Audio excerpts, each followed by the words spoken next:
They said he was just a quiet man. No title, no pulpit, no bodyguards. Until that hot Saturday afternoon when something happened that Lagos has never forgotten. If this man's time is not finished, if you believe God still hides wonders inside ordinary people, drop a high voltage in the comments before you read on. Mr. John lived in Surulere, Lagos. He fixed air conditioners and generators. Nothing more. He woke early, carried his small tool bag, and greeted every neighbor with a calm smile that made people trust him instantly. No one knew where he came from. He never talked about his past. Children loved to run to him for sweets, adults brought him broken irons and fans. He worked, collected his pay, said God bless you, and went home. People used to joke, that man's silence is heavy. But in truth, he was just peaceful, or so they thought. Speech balloon. If you've ever met someone whose calm spirit hides something deep, drop a folded hands. It was a blazing Saturday in June. The air shimmered above the asphalt, bus horns filled the street.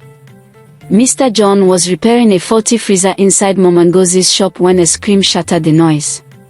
A man had collapsed outside a bakery across the road.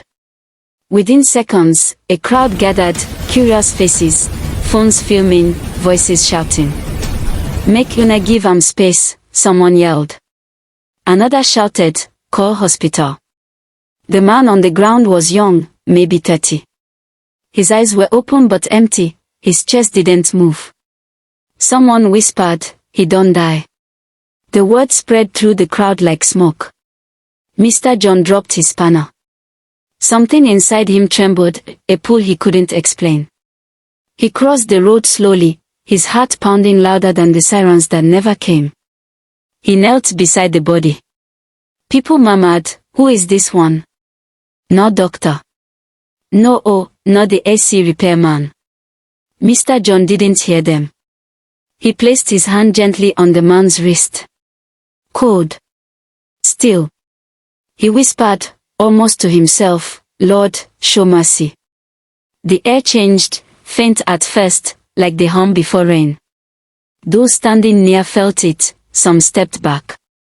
He closed his eyes and prayed, not loud, not dramatic, just a low rumble of words that sounded older than language. Life belongs to you. If this man's time is not finished, a woman in the crowd started crying. A few laughed nervously. One man said, "I beg leave am, no dey embarrass yourself." But Mr. John didn't move. Seconds stretched. The street grew silent.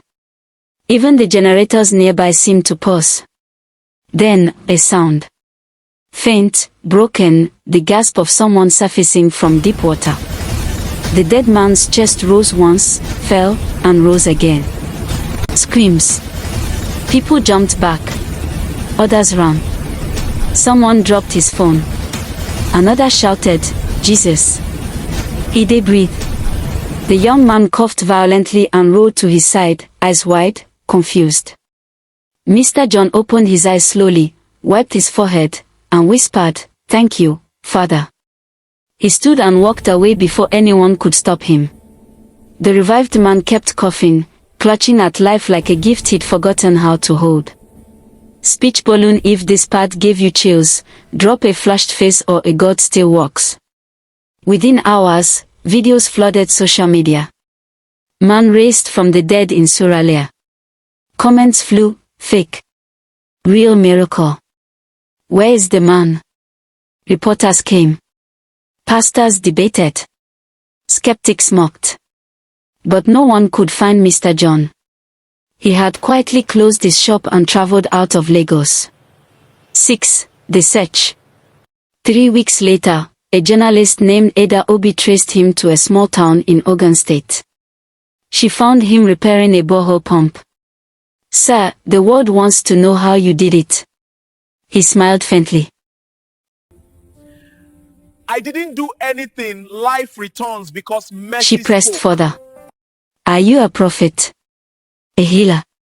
He shook his head. "I'm a man who prays more than he talks. Some things can't be explained, they can only be lived." Ada stared, speechless. The young man who had revived, his name was Emmanuel Okeke, began visiting hospitals, thanking nurses who had once declared him gone. He said he remembered nothing but a bright quietness and a voice saying, "Go back." He tried to find Mr. John too. When he finally did, he fell to his knees, weeping. "You gave me back my life." Mr. John lifted him up. "No, my son. I was only standing nearby when mercy passed." Speech balloon. If you believe some moments are divine appointments, type, "Mercy found me." Churches preached about it. Atheists argued on radio. Doctors said perhaps it was a rare coma.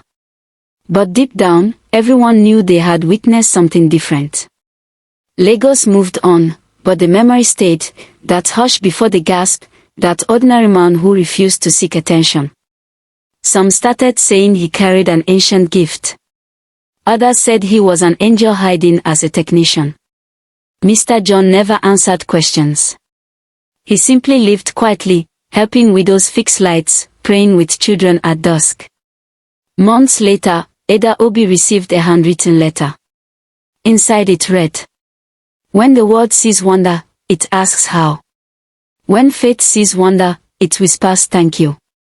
The secret is not power, it is compassion. Because only love dares to call life back when hope is gone."